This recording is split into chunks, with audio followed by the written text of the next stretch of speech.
Hello, ladies and gentlemen. Welcome back to the show. This is Jenga Njeru. Now, today we have the Matchmaker show, and you understand the protocol here.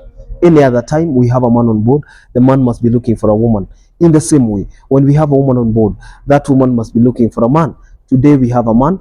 I will tell you the kind of woman he is looking for. But before then, if you're watching us for the first time, this is the Matchmaker show. We help men and women to get matches, and the moment they get the right ones, they meet their destinies. So you're not lost. If you're new to the show, subscribe, like the video, and don't forget to leave a comment. Also, the contacts of our guest will be on my Facebook page at Jenga Njeru, and I only have one Facebook page which has more than 99,000 followers. So anytime from now, we can hit 100,000 followers. It's been a long way coming, eh? So our guest on today's show is a very special man. He has his own share of weaknesses and strengths, just like every one of us. I believe that in life, nobody is perfect. You can never really find somebody who is 100% perfect. Maybe you are single and searching, and one of the reasons why you have never gotten a match is because your expectations are over the roof, above, top and above. However, if you were to lower the standard a little bit, you can find a human being, because sometimes the standards of the people we are looking for can only be achieved by angels or robots. And here we only deal with human beings. So I want you to listen to this story so that if he resonates with what you're looking for, probably you can give him a call. You can try and check whether he is going to be an ideal candidate. Our guest on today's show is Mr. Kiama. Mr. Kiama is a 60 years old man, and if he is 59, turning 60 in the month of April, that means in 3 months' time he will be 60. So it would be more justified to round off and say he is 60 years old. At the age of 60, you could be asking yourself, why is he single? What kind of a woman is he looking for? And things like that. The moment we begin to answer those questions, that is the moment we begin to understand whether or not we will be interested in the guest. Our guest on today's show, Mr. Kiama, is a Kikuyu man coming from Kiambu County. And at the age of 60, you could be asking yourself, why is he single? One, he is widowed. A widower is a man who lost his wife through death, and a widow is a female version of the same. So he lost his wife more than 10 years ago. He has been raising his 4 children, and he's looking for a woman who can be compatible. I want you to listen to the qualities he's looking forward to achieve, so that at the end of the day, you can make a decision on whether or not this man is an ideal candidate. Our guest on today's show is looking for a woman who is between the ages of 45 and 57. 45 to 57, a woman who is slightly younger. Most African men would prefer women who are a little bit younger, or age mates for that matter, because of things like maybe submission or beliefs, traditions. There are so many other factors that are in play when somebody is looking for a match. But he would also consider somebody who is a plus or minus, plus or minus one. So if you are 60, I don't see any problem if you could be approaching him. 59, 60, you can actually approach him. And maybe if you take most of the boxes, why not? One, this woman should be a good mother. Ask yourself, why did he take more than 10 years to remarry? Because once you become widowed, even the Bible allows you to remarry. Why didn't he get another match? Because one, in those days, let's say 10 years ago, 15 years ago, or even 20 years ago, people really feared the issue of stephood, stepmother, stepfather, Baba Wakambo, Mama Wakambo. There were so many stories going around. Others were real, some were propaganda, on the very aspect of being a step parent. And people thought that once you become a step parent, you are going to mistreat the children that you have found in that home. Nothing can be further from the truth, especially these days, because things have changed. And except a few wicked people here and there, you don't really find people who are willing to mistreat children, especially if they are parent also. If you're a parent, why should you mistreat somebody else's child?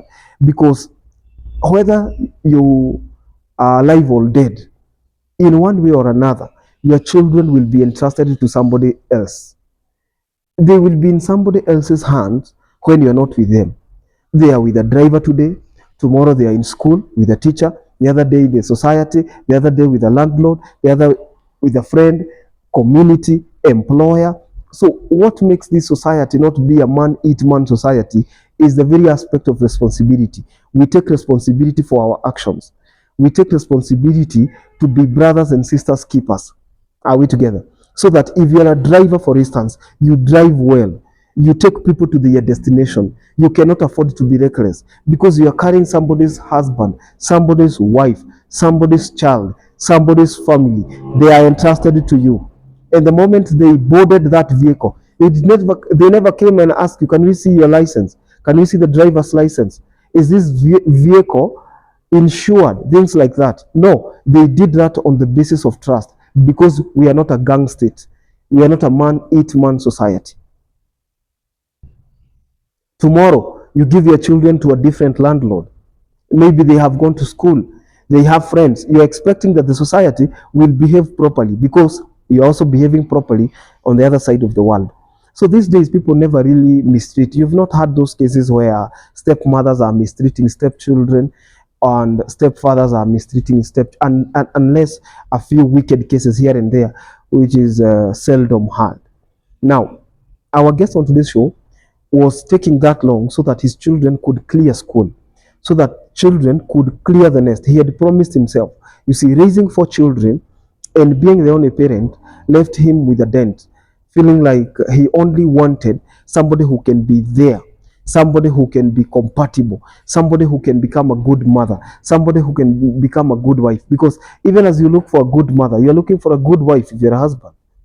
If you're a man, you're looking for a good husband, you're looking for a good wife, because apart from children, the person you are getting married to is yours, not theirs. Are you getting the difference? So he's looking for that woman. That woman should be God fearing and an ardent follower of Christ, irrespective of the church. But if that person comes from Pentecostal churches, the better, because he is a Pentecostal.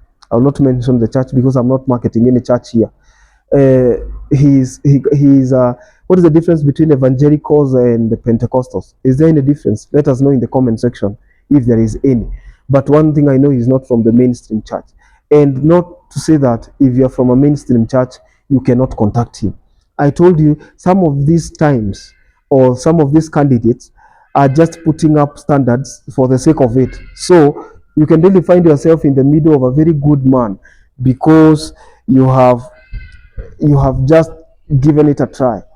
Otherwise, even if you don't try, nothing will happen. Even if you try and he says no, nothing will happen. Are we together?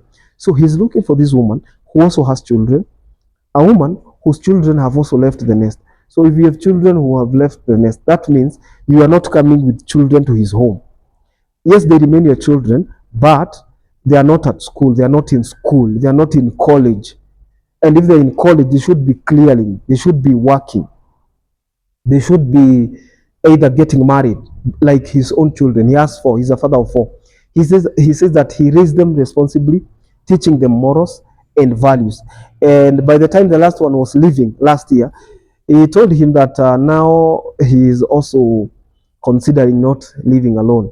And the children are more than grateful because he has been there for them through thick and thin. He says he's financially stable, so there is nothing to be afraid of. And he doesn't even have a problem supporting people or their children to also become stable. The same way he has shown his children what to do. So if you're there, you're single and searching, and you're not even willing to get another child, please get in touch.